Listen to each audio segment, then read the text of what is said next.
जिस प्रकार से आज बुलंदशहर के डिवाई के कर्णवास में, जो कि एक बहुत ही प्राचीन नगरी के नाम से प्रसिद्ध है, यहाँ पर ही जो महाभारत कालीन कर्ण थे वो एक शिला पर बैठकर सोना दान किया करते थे।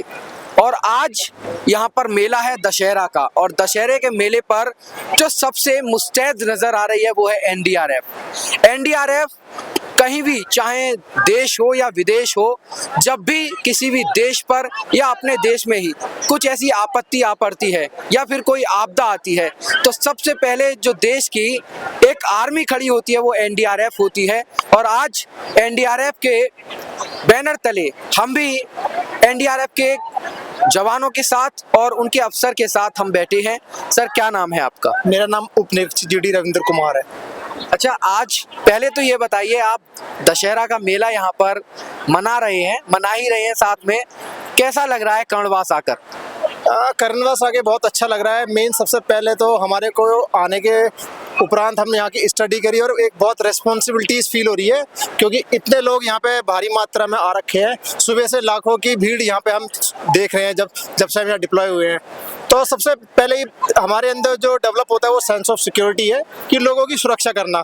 यहाँ पे जैसे कि हमारे पास जो इंफॉर्मेशन मिली थी डिस्ट्रिक्ट से, तो पिछले साल यहाँ पे कुछ कैजुअलिटीज हुई थी। तो हमारी भरपूर कोशिश है कि इस घाट पे और राजघाट का घाट जो हमको हमारे एओआर है उसमें किसी भी तरह की कैजुअलिटी ना हो, पब्लिक को किसी भी तरह की इनकन्वीनियंस ना हो, और कोई भी यहाँ पे माहौल खराब होने की हम कोशिश ना होने दे किसी भी तरीके से, चाहे वो किसी की कैजुअलिटी हो या किसी का कोई ड्रॉनिंग केस हो। तो हम सर, अभी तक कोई ऐसी कैजुअलिटी की कोई खबर मिली है आपको? नहीं, अभी तक इसके रिगार्डिंग कोई ऐसी कैजुअलिटी की कोई रिपोर्ट नहीं है और ना ही ऐसा कुछ होगा जब तक हम लोग यहाँ। तो इसमें तो आप, जहाँ तक है, अभी तक लगभग 3 बज चुके हैं, तो आप अभी तक सफल रहे हैं, आपकी जो मेहनत है। हाँ बिल्कुल, जो हमारा एम था, मेन हमारा यही था कि जो लास्ट टाइम की जो रिपोर्ट थी कि यहाँ पे कुछ कैजुअलिटीज हुई थी, तो उनको हम किसी भी तरीके से ना होने दे, बिल्कुल उनको नील रखें।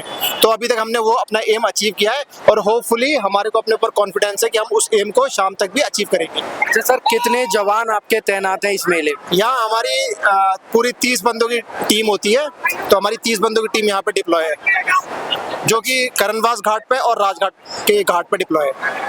नरोरा में भी कुछ जवान तैनात हैं आपके?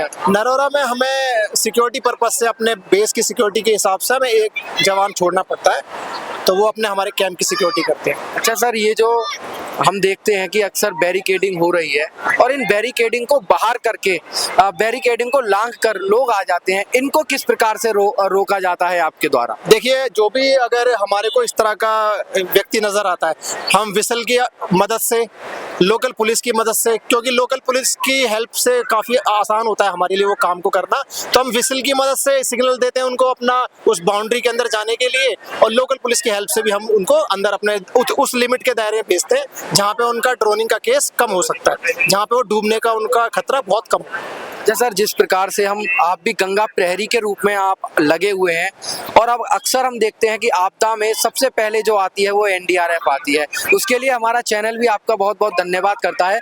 और साथ ही जिस प्रकार से आज आप गंगा प्रहरी का काम कर रहे हैं, गंगा रक्षक का काम कर रहे हैं, उसमें हम देखते हैं कि बाहर से जो लोग आते हैं वो गंगा को प्रदूषित करते हैं, और साथ ही इसमें कूड़ा करकट सामग्री, घर से कैलेंडर वगैरह लेकर आते हैं।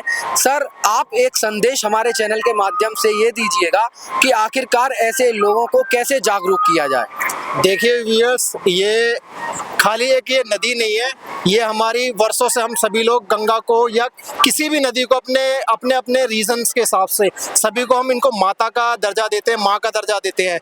तो सभी से हमारी गुजारिश है, रिक्वेस्ट है कि जो भी है यहाँ पे श्रद्धा से जो रिचुअल्स है उनको फॉलो करें, ना कि इसके अंदर प्लास्टिक बोटल्स इस तरह की चीज़ों को डालकर आप इसको पॉल्यूटेड करें, क्योंकि ये हमारी एक तरीके से हमारी माँ की हेल्थ को डायरेक्टली अफेक्ट करता है। तो कृपया करके इस तरह से इस नदी को, जिसको हम माँ मानते हैं, इसको प्रदूषित करने से रोकें।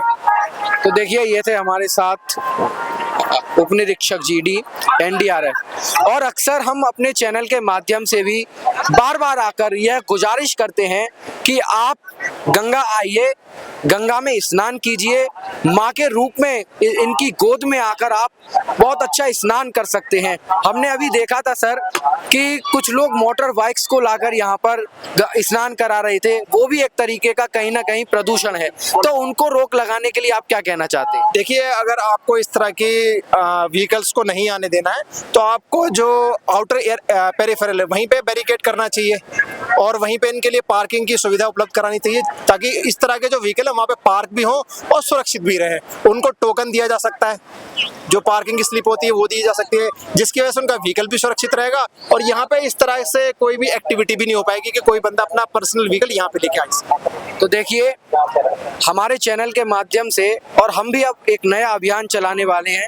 हमारे साथ गंगा सेवक पंकज बघेल भी हैं, इनका भी भरपूर सहयोग रहता है कि किसी भी प्रकार से गंगा प्रदूषित ना हो। जो लोग आते हैं, युवा जागरूक हो कि गंगा हमारी मोक्षदायिनी नदी है, इसी से सिंचाई का पूरा भारत चलता है, जहां भी गंगा की प्रवाह जाता है। और हम भी ये आशा करते हैं कि आप इतना तो जागरूक हो जाइए कि मोटर बाइक्स को गंगा में ना लाएं, ना स्नान कराएं, और साथ ही शैम्पू साबुन से गंगा में नहीं नहाएं, और साथ ही किसी भी प्रकार का कोई गंदा कपड़ा या फिर अन्य कुछ भी सामग्री गंगा में ना डालें। तो इसी के साथ मेरे साथ बने रहिएगा। मैं राहुल लोधी, कैमरामैन हरीश के साथ एक संदेश।